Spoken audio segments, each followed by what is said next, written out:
পৃথিবী আজ এক ঐতিহাসিক মহাপ্রলয়ের সাক্ষী হতে যাচ্ছে। যে অহংকার নিয়ে ইসরায়েল গত ৩০ বছর ধরে নিজেদের অপরাজেয় ভেবে আসছিল, ইরানের মাত্র কয়েক ঘন্টার মিসাইল বৃষ্টিতে সেই অহংকার আজ ধুলোয় মিশে গেছে। আপনারা কি জানেন, ইসরায়েলের সেই অত্যাধুনিক আন্ডারগ্রাউন্ড বাংকার, যা তারা কোটি কোটি ডলার খরচ করে বানিয়েছিল, সেগুলো এখন তাদের জন্য গণকবরে পরিণত হয়েছে? হ্যাঁ, ঠিকই শুনেছেন। তেল আবিব থেকে হাইফা, ডিমোনা থেকে নেগেভ, পুরো ইসরায়েল আজ এক জ্বলন্ত অগ্নিকুণ্ড। আজ আপনাদের জানাবো কিভাবে ইরানের হাইপারসনিক মিসাইলগুলো মাটির গভীরে ঢুকে ইসরায়েলি নাগরিকদের পঙ্গপালের মতো তাড়িয়ে বেড়াচ্ছে এবং কিভাবে মধ্যপ্রাচ্যে মার্কিন দাদাগিরির অবসান ঘটতে চলেছে। ভিডিওটি শেষ পর্যন্ত দেখুন, কারণ আজ এমন কিছু সত্য ফাঁস হবে যা পশ্চিমা মিডিয়া আপনার কাছ থেকে লুকিয়ে রাখতে চাইছে। ইসরায়েল গত ৩ দশক ধরে একটি যুদ্ধের জন্য প্রস্তুতি নিচ্ছিল। তারা জানত একদিন না একদিন মুসলিম উম্মার সিংহ গর্জন করে উঠবেই।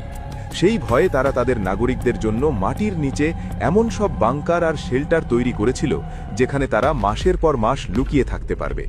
পরিসংখ্যান বলছে ইসরায়েলের প্রায় ৭০% মানুষ এই আন্ডারগ্রাউন্ড শেল্টারের ওপর নির্ভরশীল ছিল। কিন্তু ইরান যখন তার তুন থেকে ফাত্তাহ বা খাইবার শিকানের মতো মিসাইলগুলো ছুঁড়ে মারল, তখন পুরো হিসাব পাল্টে গেল। ইরানের এই নতুন প্রজন্মের মিসাইলগুলো সাধারণ কোনো রকেট নয়, এগুলো বাংকার বাস্টার ওয়ারহেড বহন করে।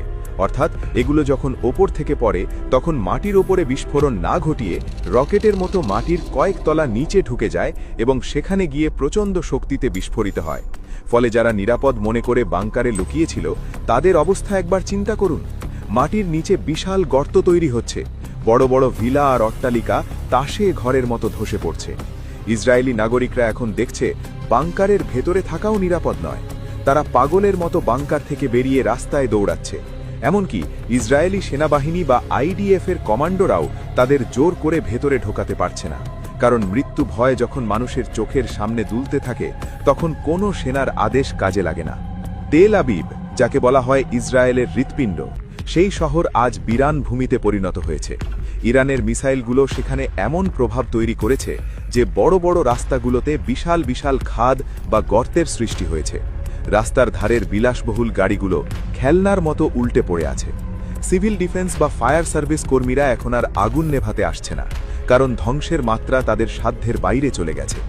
সবচেয়ে অবাক করা বিষয় হল, পশ্চিমা মিডিয়া যেমন CNN বা BBC এই ভয়াবহ ধ্বংসলীলার খবর চেপে যাওয়ার চেষ্টা করছে। তারা দেখাচ্ছে যে খুব সামান্য ক্ষতি হয়েছে, কিন্তু সত্য কি আর চাপা থাকে? রাশিয়ার রাষ্ট্রায়ত্ত সংবাদ মাধ্যম RT এর